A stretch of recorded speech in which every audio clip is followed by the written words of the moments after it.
clear tu zong te in zawa in chibai kabuk le vek chewni tun lai chu kan re thin khop maya regular thai tak lawa subscriber te pon min she thiam ta ula hun lo la kal le zel tura te chuan tuna ya regular te po kha kan tum ve tur te po ngai tai la thome ti chuanin tun lai hianin social media site sanga thil pakhat topic pakhat mizo mi puitena kan khel ron loi mai awma chu enge ani kan ti chuanin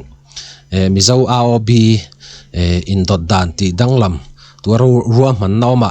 NG pai tumna om tin tulai hian viral na sem maya social media site sanga khela hlo maya chumi chungchang chu voina hianin kan ngei tu ho don ania comment section hi nangma ni ta ani nang takin in mi mal ngai dan in hu dan aob in dot dan ti danglam tura ruang man nom hi tha kan tiem ti te po kha comment section ate po khan ngai taila tun lai social media poimo zia chu tu vek kan ya chu van cho social media hian thil tam tak ati thaya thil tam tak ati thai lo boka chu van chu comment section hi in ta liu ani in tharung mi lo khanin lo soi popula chuan kan thu nei tu te point comment atang hianin ngai dan te po kha an clear an siam thiam tura te po ngai taila a thome le chiarang LPS Vision Production Mizo Language Development Board Chairman Puarlal Lian Zualan AOB in dot dan ti danglam tura ruang man noma NG eng pai tumna aom lawa aom nam hun ero son tura rotna aoma chuta chuan board in thutluk na alasiam lo ti asoi ti kha LPS Vision Production in ron caption ron ziaka ti chuanin video hi kan ngai thlap phot nga ti chuan video ngai thlak zoa kan ron tuin hi vele don bok ni let's go Mizo Language Development Board Chairman Puarlal Lian Zualan AOB in dot dan ti danglam tura ruam man na oma eng pai tumna aum lava aum mun ero son tura rotna auma chuta chuan board tin thutluk na alasiam lauti asoi LPS palai zona changin Puarlal Lian Zualan chuan Mizo Language Development Board thut khoma AOB in dot dan herrem rotna aum thule chumi bo zuin ruam man na te chu auma tuna hian zirchian mek ani thule thutluk na siam alani lo thua soi Sanghi somni pathum November atanga sanghi somni pali thengkhan tumli athutoa thutmasak bera khan engtenge kan matur ti te kanan sop so zinga pakhat chu Mizo AOB orthography herrem shethi atul ani lom ni ti ania ta chon re kan soi san lova kan committee zinga pakhat grammar committee in ron sui chiang sela kan tia voi li kan thut to hian voi khatma rap na pon la ron thlen lova chu wangin bot pui hian hei hi thutluk na ala siam lo ti hi zoram mi pui te hriata kan soi masadu ani achin chuaka shelo le a bob loka lo la a eng hi payantum lo ti te kha adik hau lawa sarkar party malagna ani hau lo bota sang tintreng na ti khom na ani a bo thian thutluk na ala siam lawa ruam man na ro chone ya a phar to a chagle thang simle marami te ngai dan kan la meka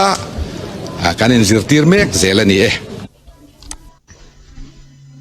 kha thilom zia chu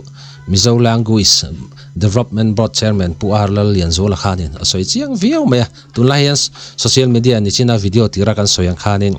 social media site sanga in hialna atam maya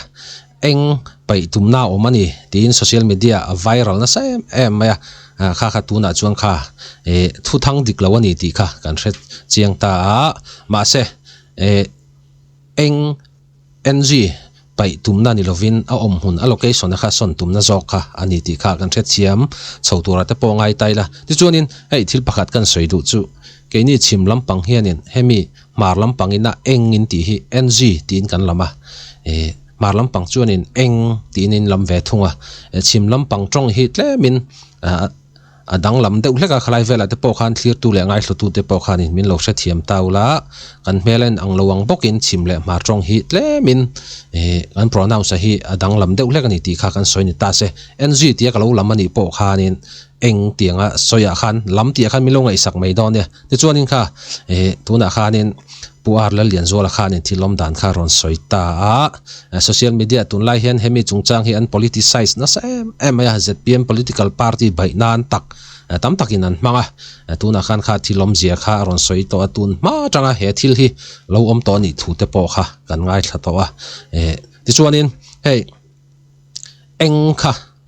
NG chimlam pangtong kan tong ngai NG pai tum na kha om lova ma se a om na allocation na kha son tum na son tum na ero kha chu om tin aron soita chuta po chuanin thutluk na kha an la final lovani board in thutluk na ala siam lo ti kha na soita board in na thutluk na asiam ma in tu na hianin NG pai tum na angin malak na om ti kha viral na sa chuwan chuanin thil kan ti don hian kan film khur thiam kha poimo khop maya tuna chun NG hi pai tumna ni lovin a omna allocation ero hi chu son tumna omani ti kha an hon tuin hi vela ni ta se ti chuanin ke ma mi mal ngai dana chuanin mizo chanchin tha min ron shil tu mo sap upa te na mizo te na AOB kan nei ve theina na AOB min chop su sak tu te hi an za om katia enge ke chu originality hi ka ngai poimo ka ngai sang boka duplicate shim hi chu e chuanin ka ngai na lo khop maya tuna kan mizo te na AOB kan nei dan pa ngai hianin kal thei se ti kha du om khop maya tuna NG om na hi enge har sat na asiam te ni kha chuan le enge mithiam te na ruwa manan ron siam te po hi tha thau tura te po ngai taila tuna landa na hi chuanin NG eng tuna originality a om dan pa ngai allocation a om hianin enge thil te po kha boi thlak lovin a rin oma NG eng allocation a om na an son kan son ani kha chuanin AOB te po kha kan zir that le te po kha ngai mai thaya thileng kim kha buai noi vek mai ni chuwan chuanin ke chuanin originality original ang thlap pian eng kim hila kal se ti kha ka du khop maya AOB min ron chop chu sak tu te mai te po an za om lom le ti te po kha ka ngai tu na khan oma ti chuanin hemi chungchang a hi Mizoram district khopui sang hen kalkual taila public opinion poll hi la taila NG hi om na mun son hi tra kan tiam tin zon en zo taila za som ko hi chuanin om na mun son lo hi kan duin karinga za som chau hianin om na mun son hi kan duin an duin a rin oma chung tiang vel chu kan neta chuwan chuanin kan ho tu mi thiam tak te na an uluk tak an ngei tua hi a that na om rualin a that lo na po kha om ve thei tho me chuwan chuanin NG enga hi allocation son lovin a om dan pa ngai te hen om se khoi dang lam lovin sa pho ina enge AOB min siam sak tun thlenga kan larin char khania a hluem me chuwan chuanin son lo hian ke chuanin om dan pa ngai hen son om dan pa ngai hen da se ti kha ka du khop me ti chuanin he ta kan en lenga NG eng om na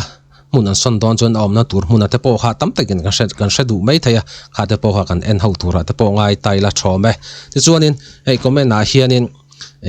eng NG son tum na hi an du lo hlom khop maya eng tin nge kan ti don kan chiar lok nge lai hi tuna eng NG om na hi boi thlak riau na omani lo chuan son a tu na ka shelo a boi thlak na om po ka shelo son ta se boi thlak na tam fe zokang now pang textbook le teaching aids tam tak siam thar le later ngai atam don lutuk thil dang po ang hong chau bokang atia hei di khop mai ti chuanin an chiar le lokanga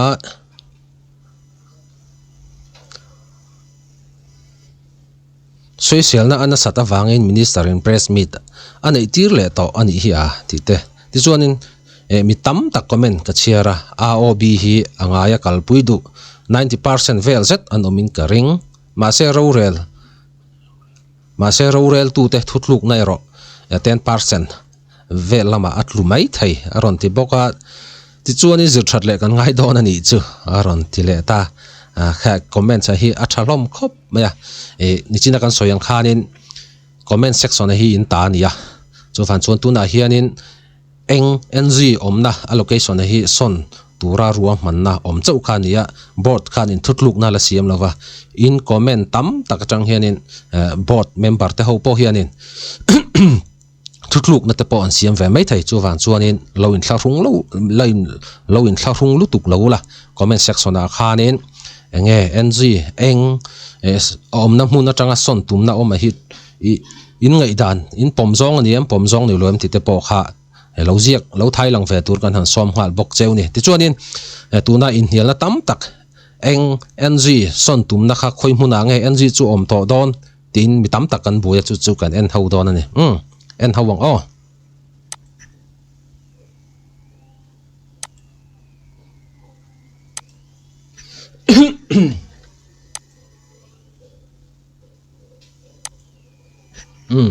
hei hi ni ta ni hei adik tura ngai tai la khoi hmuna ngen da don ti kha chu ka hret che lo hei official taka nge ti puan zar niam ti kha chu ka hret che lo wa heng tiang borvel hi ni mai thaya mizo harop alphabet ti na ron da a tun ma kha chuanin hei he ta hina hi a o b cho d a f e z eng z n g z do ta che khanin eng ng kha om thin ta tuna chuan he ta hian n do ta che khanin eng ng kha om to don ani chutia ni chuanin aob te po kha tam tak tan kha chuanin kan chiar that le te po kha ngai mai thaya kan chiar don thin anga ng allocation an son don awang khanin aob cho d a f e z h e z k l m n n o p r s t g u v z thil har lu tuk chu ni chuang me lovani ma se kan ho tu mi thiam tak tak te na ng hi allocation hi adik lovani n bula hian om tur ni an ti kha chuanin le kan ho tu te thu kha chu kan pom mai tur te po ngai tai la tu na hen thutluk na kha an la siam fel fai chi lovani thutluk na la siam lova chu wang chuanin enge nang comment section na ingai dan ng hi om dan pa ngai hen om se try ti nge nia n do ta chi hen om se ng hi an ina tur zok te po ni kan ti kha comment section na in lo thai lang don nia le khati jong kha vonya ta na video kan siam thei chu ni le phot ta se ni danga video thar dang nei kan hmole theu don nia